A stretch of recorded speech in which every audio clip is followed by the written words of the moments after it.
Tired of tripping all over the place? Well, luckily for you, this is going to be one of our 3 videos that's going to go over one of the Excel spreadsheets that I made in the first video that we watched together. In this video, we're going to learn about defensive walking.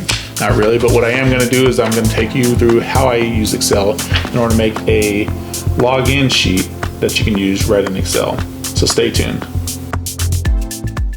What we're going to want to do is we can merge and center any of the highlighted cells.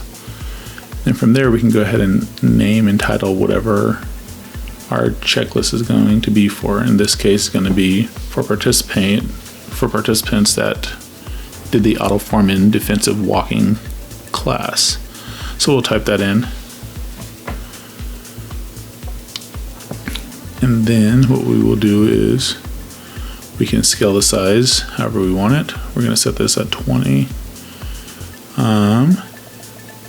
We can kind of look and see how it's going to look, and once we go to print, now we can see this little line right here.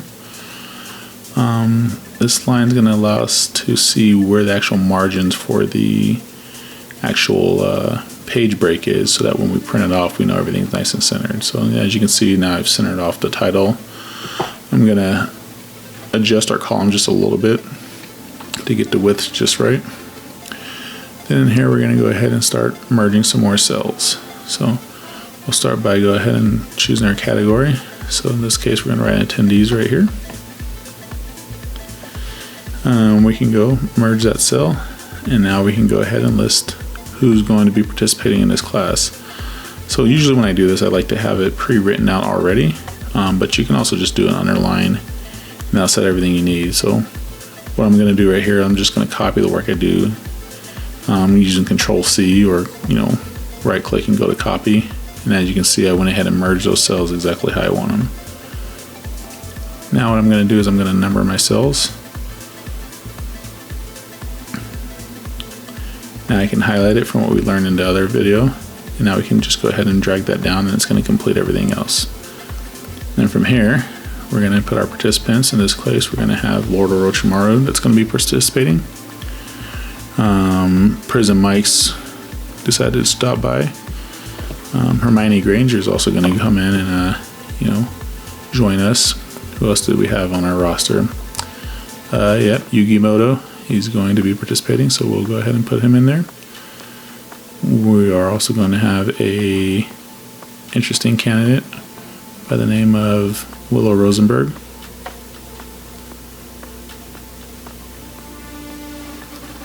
And finally, we're going to have Fox Mulder as well as part of our class. So now that we got our participants,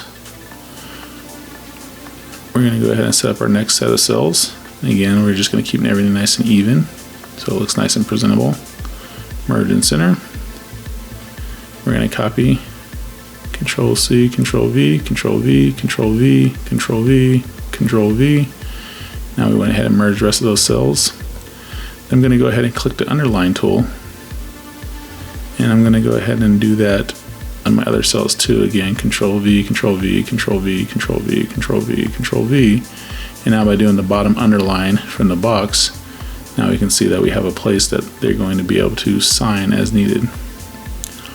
So we're going to go ahead and adjust the borders a little bit more, and add kind of a final real good touch in here that I like to do. In this case, is going to be check boxes. So we're going to go ahead and make the width of the checkbox. We don't need this one underlined because that's actually going to be our header. We're going to head and write signatures so they know what this section is actually for. And then to make our checkboxes, all I'm going to do is going to merge this, give us a title column. In this case, for anyone that's present, I want to make sure I know for sure. Put a subtitle in here, so to say check the box if they are here. Let's go ahead and adjust the size of these headers real quick. Set those all to 16. Everything's nice and centered. I'm going to go ahead and bold them out. You can do Control B, or you can just hit the bold. And then now we're going to go ahead and apply our checkboxes. We'll do this drop down. It's not showing on here, but you can see now what's highlighted is that square box. As a result, now we can go ahead and just do a square on all edges. And now we have a little place to hit a checkbox. From there, everything is nice and in position the way we want it. And there's not much left but to see what it looks like when it's going to print off. Everything looks centered. We're good to go. Well, hopefully you learned something about Excel when it comes to how to make a login sheet. So thanks for tuning in. Again, my name is John Green, and if you got a comment, you like what you're seeing, leave a message in the comment section below. I'll get back to you, and I'll see you next time. Bye.